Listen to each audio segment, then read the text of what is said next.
যিহেতু আমাৰ বহু জল্পনা কল্পনাৰ ফলত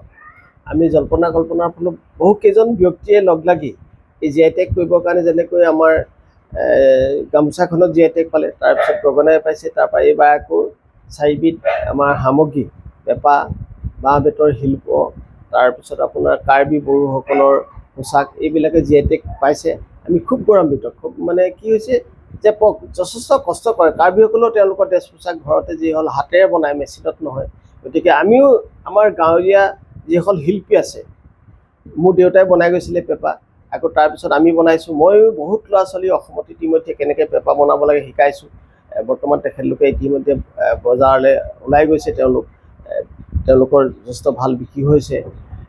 এতিয়া সেই পেঁপাখিনি যেতিয়া তাৰ আন্তঃৰাষ্ট্ৰীয় পৰ্যায়লৈ গুচি যাব, এতিয়া বৰ্তমান অসমতে আছিলে, তাৰপিছত যেতিয়া GI টেগ পোৱাৰ লগে লগে বেলেগ বেলেগ দেশেও চাব যে কিয় GI টেগ পাইছে, নিশ্চয় এইটো এটা ভাল কেনেকুৱা ধৰণৰ বস্তু হ'ব পাৰে। এতিয়া তেওঁলোকেও চাব, হোৱাৰ লগে লগে GI টেগটো পোৱাৰ লগে লগে আমাৰ এই পেঁপাবোৰ বাহিৰলৈ চাহিদা হ'ব, হোৱাৰ লগে লগে আমাৰ যথেষ্ট লাভৱান হ'ব। ইয়াৰ লগত মানে এটা ধৰি লওক লাভৱান হোৱাৰ এটা সম্পৰ্ক আছে। গতিকে আমাৰ থলুৱা লোকশিল্পীসকল বা যিসকলে বনাইছে, বাদ্যশিল্পীসকল বহু লাভৱান হ'ব। গতিকে আমি খুব গৌৰৱান্বিত।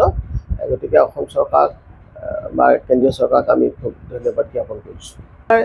মোৰ দেউতাৰ দিনত গুটীয়া পেঁপা বা এতিয়া পেঁপাটোৱে আছিলে। ঠিক আমাৰ দিনৰ পৰাই আমি অলপ পৰিৱৰ্তন কৰিলোঁ। দুটা পেঁপা দুফালে যেতিয়া বজোৱা হয়, জোৰ পেঁপা বা হলীয়া পেঁপা বুলি কোৱা হয়। আৰু যেতিয়া একেলগতে বান্ধি দিয়া হয়, একেলগতে যেতিয়া দুটা পেঁপা এনেকৈ বান্ধি দিয়া হ'ল, এনেকৈ বান্ধি দিলে সেইটো আপোনাৰ এইটো জুৰীয়া পেঁপা, দুফালে দুটা বজোৱাটো হলীয়া পেঁপা বা আপোনাৰ জোৰ পেঁপা। তাৰপৰা গুটীয়া পেঁপাটো এটা পেঁপাটো গুটীয়া পেঁপা, আৰু যিটো এনেকৈ গুটীয়া পেঁপা বা এতিয়া পেঁপা, এই তিনিটা পেঁপাই প্ৰচলন আছে। তাৰ উপৰিও আমি দেখিছিলোঁ, মই সৰুতে আমাৰ শিৱসাগৰ জিলাৰ চাৰিঙত গোভাই মাষ্টৰ আছিলে, তেখেতলোকে সবহুৱা নামত, মৰা সবাহত মানে যিটো সবহুৱা নাম গায়, তাতে এটা সৰু পেঁপা লৈ যায়, সবহুৱা নামতো পেঁপা বজাইছিলে। মই এইটো গৰু শিঙৰ এইটো সবহুৱা নামতো বজায়।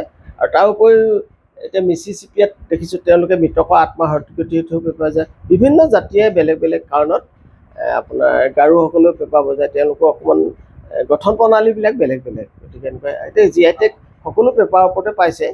এইটো যিটো পেঁপাটো মানে এইটো মই কৈছোঁ নহয়, এইটো মৰা সবাহত বজায়। মন ভাই ঐ শংকৰতে দিলাহি শৰণ, বোলো মন ভাই ঐ শংকৰতে দিলাহি শৰণ। তেতিয়া এইটো উলিয়াই পিনি আকৌ বজায় আৰু এনেকৈ।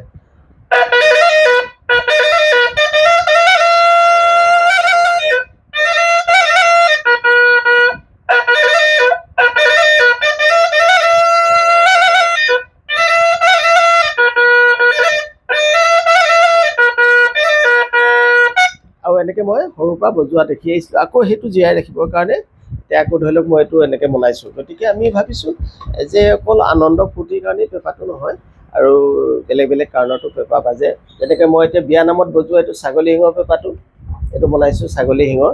এইটো বিয়া নামত বজায়। এতিয়া বিয়া নামত এতিয়া এটা জীয়াই ৰাখিবলৈ, সংস্কৃতিটো জীয়াই ৰাখিবলৈ এইটো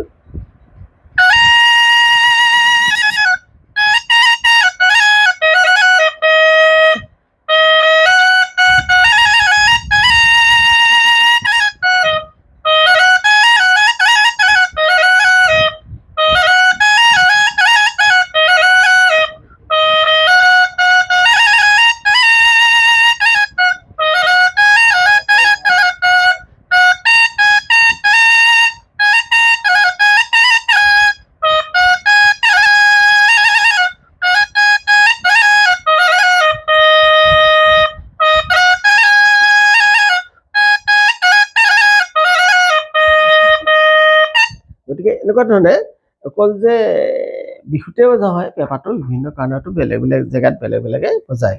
গতিকে ধৰি লওক মহৰশিঙৰ আকৌ মন্দিৰত নামঘৰত যিটো শিঙা হিচাপে বজায় সৰহকৈ, এতিয়া আপোনাৰ গতিকে এনেকুৱা ধৰণৰ আমি খুব GI টেগ হোৱাৰ কাৰণে। গতিকে যিহেতু আমি জীয়াই থাকোঁতে আমি দেখিবলৈ পাইছোঁ যে ইয়াক স্বীকৃতি দিলে, গতিকে স্বীকৃতি দিয়াটো এটা আমি খুব গৌৰৱান্বিত। তাৰ বাবে বহুত ধন্যবাদ। যিকোনো খবৰৰ বাবে যোগাযোগ কৰক আমাৰ এই নম্বৰত 9181 307 221।